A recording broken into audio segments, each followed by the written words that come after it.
Good morning, my dear students. You are welcome on this YouTube channel Ajit mathematics. हम लोग physics में motion पढ़ रहे हैं और मोशन में पिछले क्लास में किसी वस्तु की गति को बताया गया था, एक समान गति और असमान गति। यूनिफॉर्म मोशन, एक समान गति, वैसी गति जिसमें कोई वस्तु जब गति करती है तो समय अंतराल चाहे कितना हो, छोटा हो या बड़ा हो, उसकी गति एक जैसी होती है, समान समय अंतराल में समान दूरी तय करती है। उसको एक समान गति के रूप में हमने सीखा था। और जब समान समय अंतराल में असमान दूरी तय करती है तो उसे इसके ठीक विपरीत असमान गति कहा गया था। अब प्रश्न ये उठता है कि हम गति की दर को कैसे मेजर करेंगे, कैसे मापेंगे, उसके लिए किस शब्द का प्रयोग किया जाएगा, कैसे उसका मेजरमेंट होगा, आज हम उसके बारे में आप सीखेंगे। यदि अभी तक आपने इस चैनल को सब्सक्राइब नहीं किया है तो प्लीज जल्द से जल्द सब्सक्राइब कर लें, बेल आइकन का बटन दबा दें ताकि आने वाले क्लास का नोटिफिकेशन आपको सबसे पहले मिल जाए। आइए सीखते हैं गति की दर का मापन। तो गति की दर का मापन करने के लिए, जैसे मान लीजिए कोई वस्तु 100 किलोमीटर दूरी तय करती है और उसको समय लगता है 5 घंटे।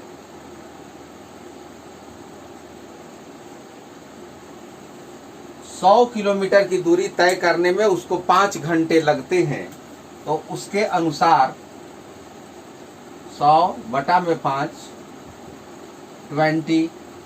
20 किलोमीटर प्रति घंटा, यानी दूरी को हम यदि समय से भाग दे दें, डिस्टेंस डिवाइडेड बाय टाइम,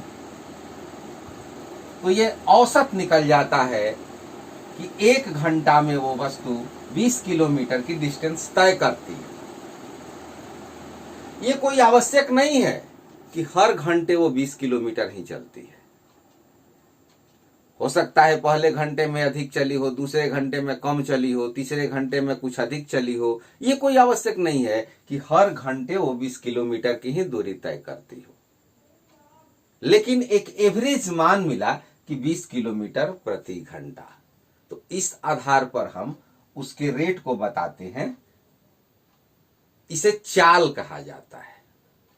तो गति की दर का मापन चाल कहलाता है।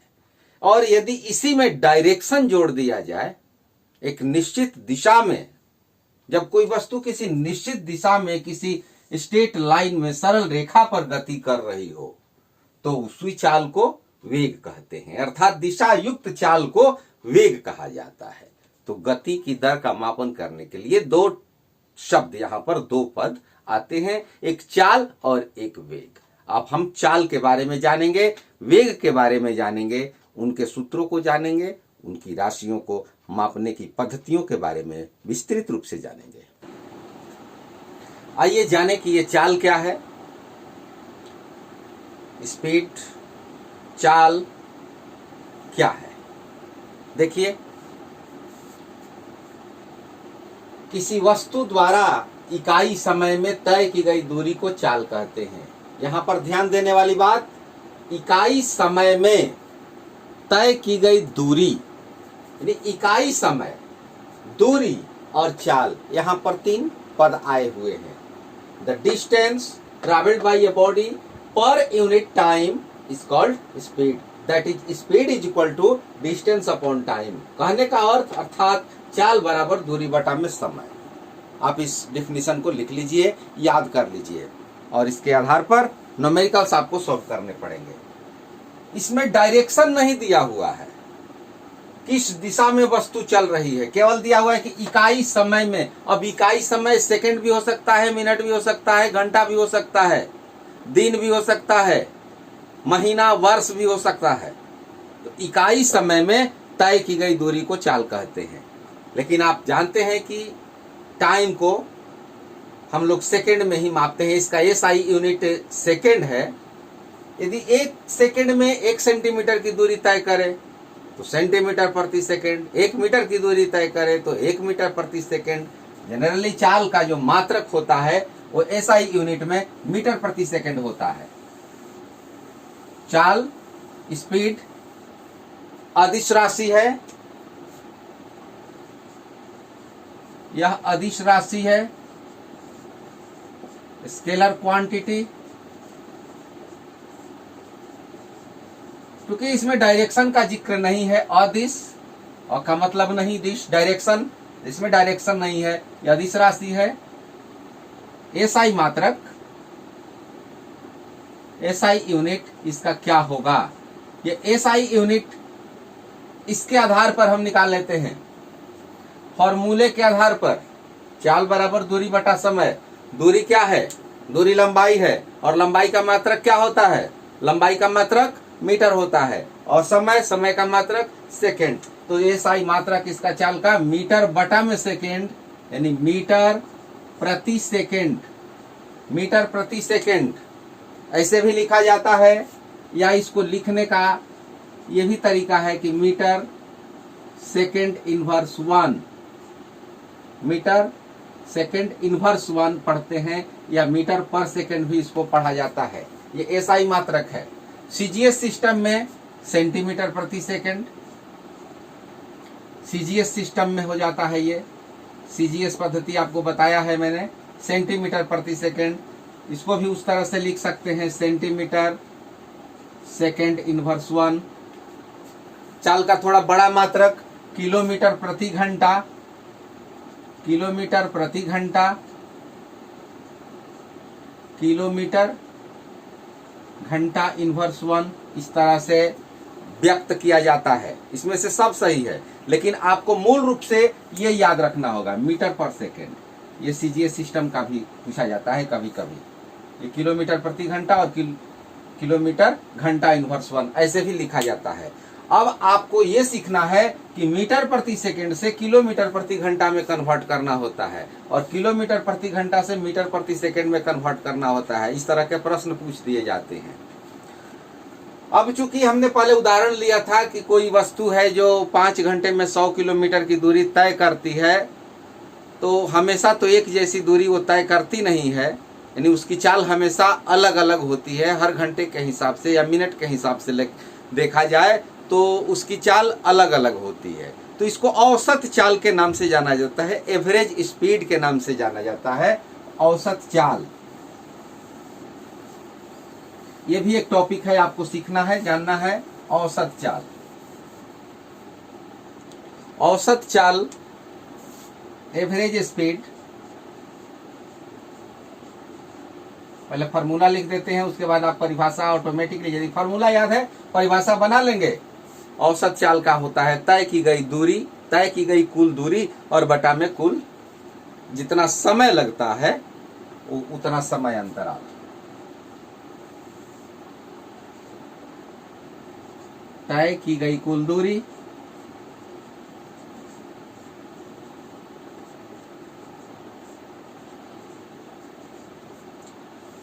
कुल समय अंतराल या कुल समय अवधि।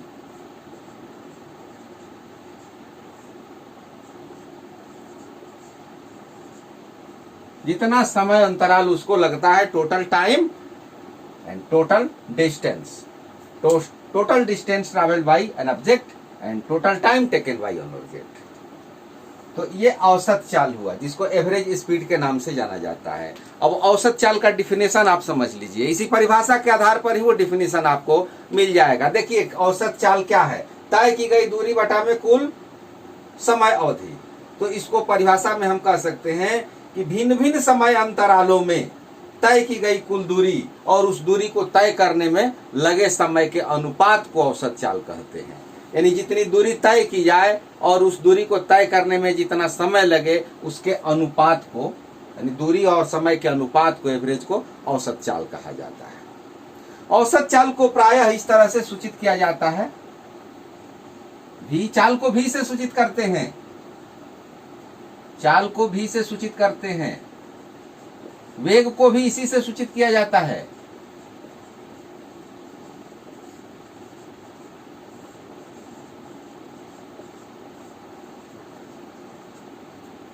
और एवरेज को ऊपर में एक इस तरह का लकीर पाई वार खींच दिया जाता है, ये हुआ एवरेज स्पीड। इसका भी एसआई मात्रक वही होगा, मीटर प्रति सेकंड। अब हम एक प्रश्न लेते हैं, आपका एनसीईआरटी का बुक है, आप अपना बुक ओपन कर लीजिए और एग्जाम्पल उदाहरण 8.1 लेते हैं। उदाहरण 8.1 अपना बुक में देख लीजिए। ये प्रश्न क्या कहता है? प्रश्न है, कोई वस्तु 16 मीटर की दूरी 4 सेकंड में तय करती है। यहां समझिए, 16 मीटर की दूरी, एग्जाम्पल 8.1, 16 मीटर की दूरी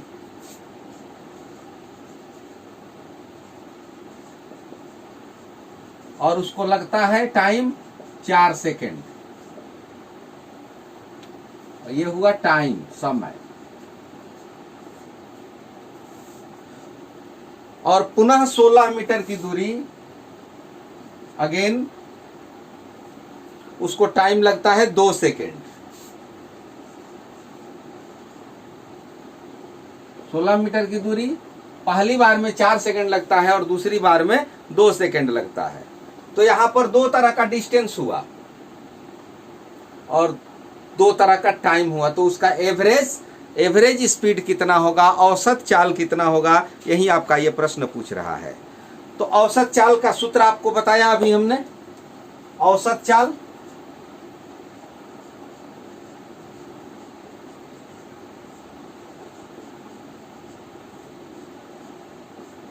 कुल दूरी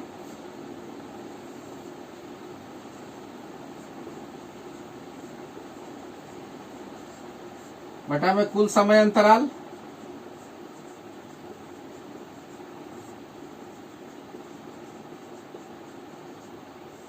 कुल दूरी यहां पर 16 metre plus 16 metre,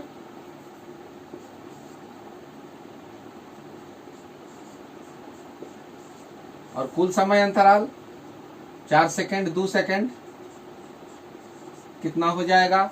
16 plus 16, easily आप हल कर लीजिए इसको, 32, और 32 में भाग दे दीजिए।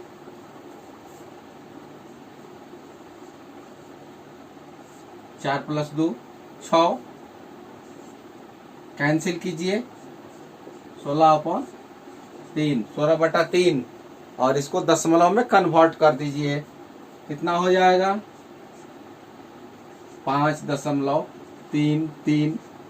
ये पुनरावृत्ति होती रहेगी, मीटर प्रति सेकेंड, या इसको इस तरह से भी लिख सकते हैं कि 5.33 मीटर सेकेंड इनवर्स 1, इस तरह से भी लिखा जाता है, दोनों सही है।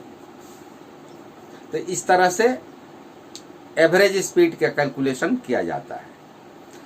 अब यदि चाल में डायरेक्शन को मिला दिया जाए, किसी निश्चित दिशा में चाल हो, तो उसे वेग कहा जाता है, यानी दिशा युक्त चाल को वेग कहते हैं। एग्जाम्पल आप समझ गए होंगे, तो वेग के बारे में जाने।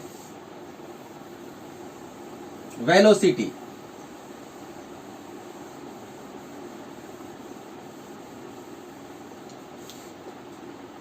वेग, वेलोसिटी निश्चित दिशा में कई तरह से परिभाषाएं इसकी होती हैं।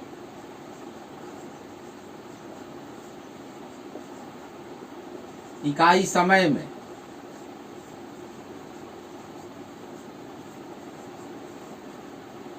तय की गई दूरी को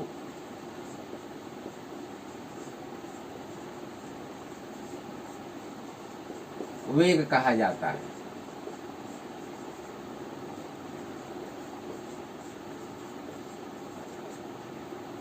निश्चित दिशा में इकाई समय में तय की गई दूरी को वेग कहते हैं। यदि यहां पर यदि हम निश्चित दिशा न कहें, यहां पर यदि हम निश्चित दिशा हटा दें तो यहां दूरी को विस्थापन लिख सकते हैं, यानी इकाई समय में तय किए गए विस्थापन को वेग कहते हैं। ये दूसरे तरह से हम भी डिफिनीशन लिख सकते हैं कि इकाई समय में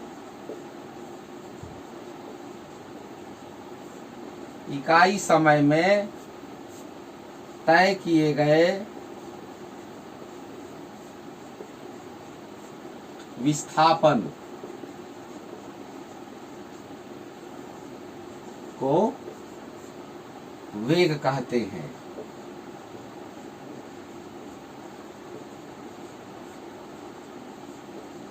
यह भी डिफिनीशन सही है। एक दूसरे तरह से भी इसका परिभाषा हम लिखते हैं कि दिशा युक्त चाल को वेग कहते हैं।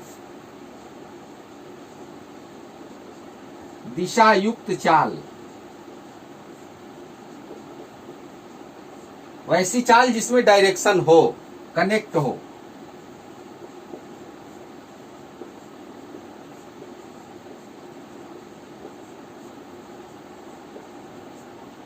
या आप समझ लें, नोट कर लें। वेग भी से सूचित किया जाता है इसको भी, लेकिन वेग में एक होता है प्रारंभिक वेग, एक होता है अंतिम वेग। तो u और v दोनों होता है। वेग को प्रायः u या v, इन दोनों लेटर से इसको प्रारंभिक वेग और इसको अंतिम वेग निरूपित करते हैं, रिप्रेजेंट करते हैं। क्योंकि इसमें डायरेक्शन है इसलिए यह सदिश राशि है, वेग सदिश राशि है।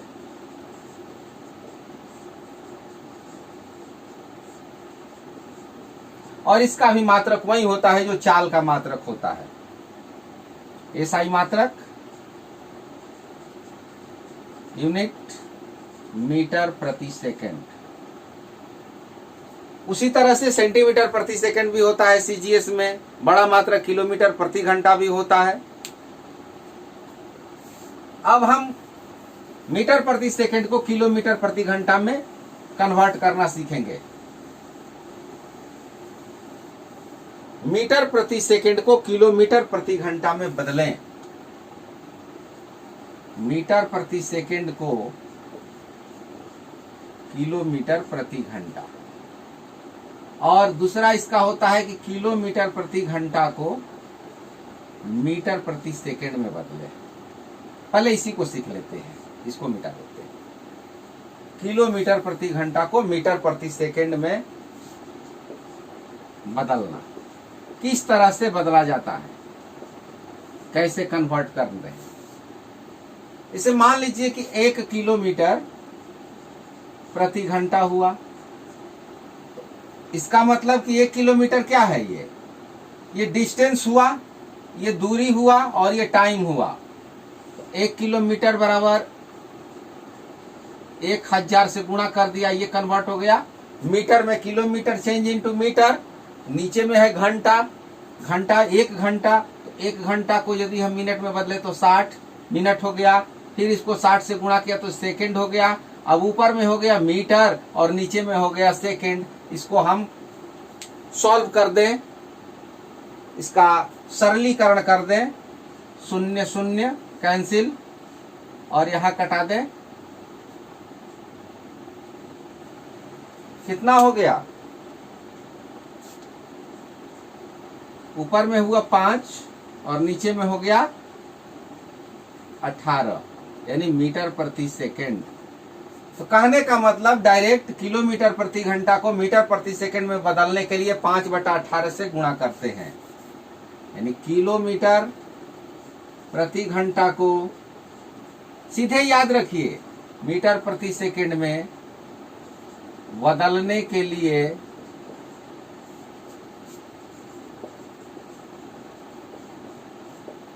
5/18 से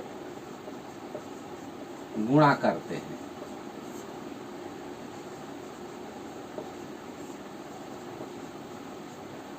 याद रखना है कि इसको कहां से बदलना है, किलोमीटर प्रति घंटा को मीटर प्रति सेकंड में बदलने के लिए किससे गुणा करना है, 5/18 से गुणा करना है। ठीक, इसका कन्वर्स भी देख लेते हैं। अब इसका कन्वर्स ठीक उल्टा हो जाएगा, 5/18 की जगह पर 18/5 हो जाएगा। यानी मीटर प्रति सेकंड को किलोमीटर प्रति घंटा में बदलने के लिए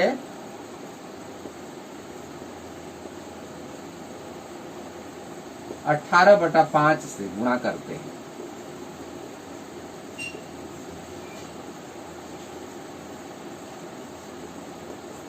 कभी भी क्वेश्चन को हल करना होगा, आपको एसआई यूनिट में कन्वर्ट करना पड़ेगा। जैसे उसमें औसत चाल में औसत चाल हमने देखा था, यहां पर औसत वेग होता है, तो इसके बारे में भी जान लें। एवरेज वेलोसिटी, औसत वेग,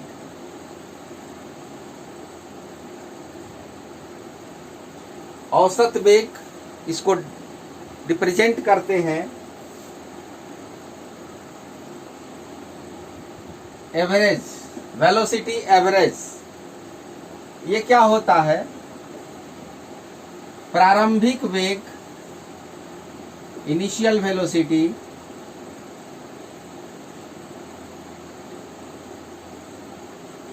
प्लस अंतिम वेग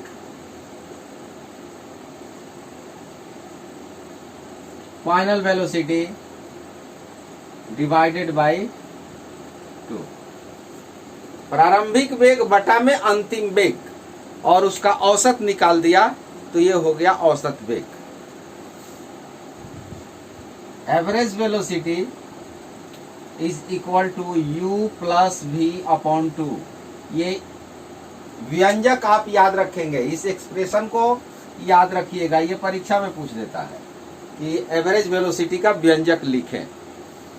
यहां पर u प्रारंभिक वेग है और v अंतिम वेग है।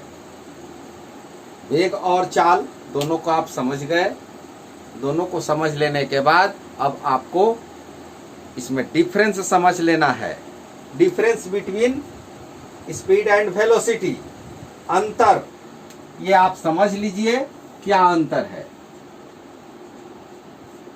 वेग और चाल में क्या अंतर है, ये आप यहीं पर केवल समझ लीजिए। स्वयं वेग चाल डिफरेंस क्या है। पहला तो ये सदिश है, इसमें डायरेक्शन होता है और उसमें डायरेक्शन नहीं होता है। वेग में डायरेक्शन होता है और चाल में डायरेक्शन नहीं होता है। ये पहला अंतर है, ये आप समझ गए, क्योंकि परिभाषा से ही स्पष्ट है। परिभाषा क्या है, इकाई समय में तय की गई दूरी को चाल कहते हैं और यह है कि इकाई समय में तय किए गए विस्थापन को वेग कहते हैं। तो दोनों का डिफिनीशन लिख दीजिएगा तो एक डिफरेंस हो जाएगा। इसको लिख दीजिए कि अदिश राशि है, ये अदिश है और ये सदिश है।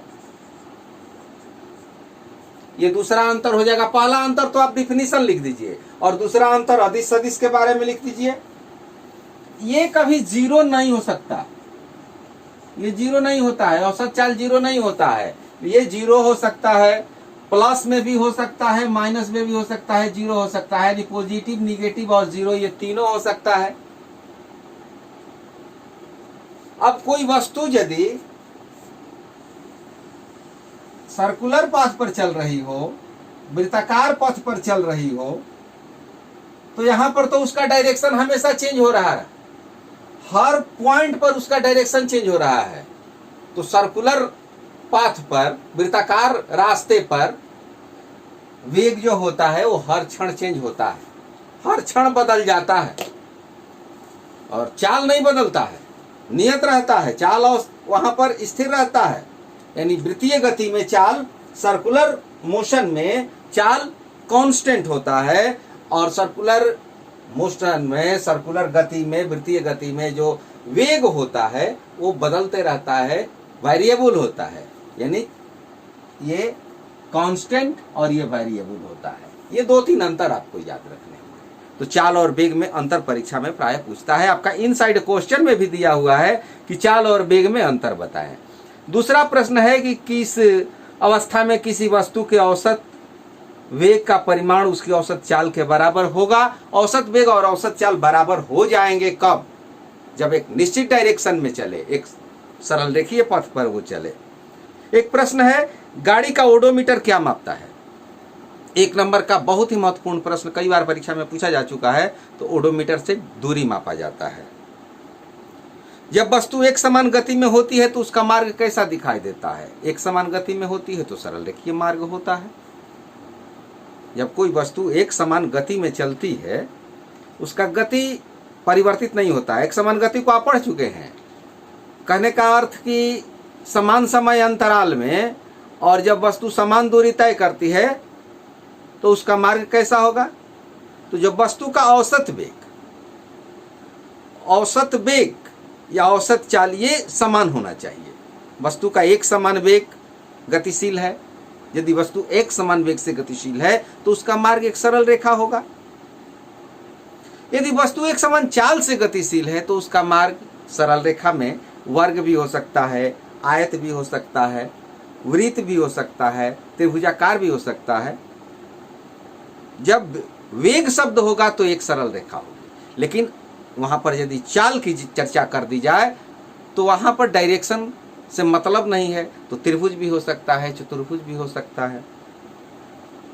इसके बाद एक प्रश्न, 5वां प्रश्न है, ये आपके लिए होमवर्क के रूप में हम लिख देते हैं। आप इसका उत्तर कमेंट बॉक्स में जरूर देंगे। आप इस प्रश्न को नोट कर लें और इसका आंसर आप कमेंट बॉक्स में जरूर लिखेंगे। यदि आपका जवाब हमें मिला तो हम समझेंगे, अपने प्रयास को सार्थक समझेंगे कि आप पढ़ रहे हैं, अध्ययन कर रहे हैं और हमारे द्वारा जो मेहनत प्रयास किया जा रहा है उसका आप यथोचित लाभ उठा रहे हैं। आप हमारे साथ साथ बने रहिए। आने वाले क्लास में न्यूमेरिकल्स सॉल्व कराए जाएंगे। तब तक के लिए आप पहले के क्लास का भी रिवीजन अवश्य कर लीजिएगा। Thank you, all the best.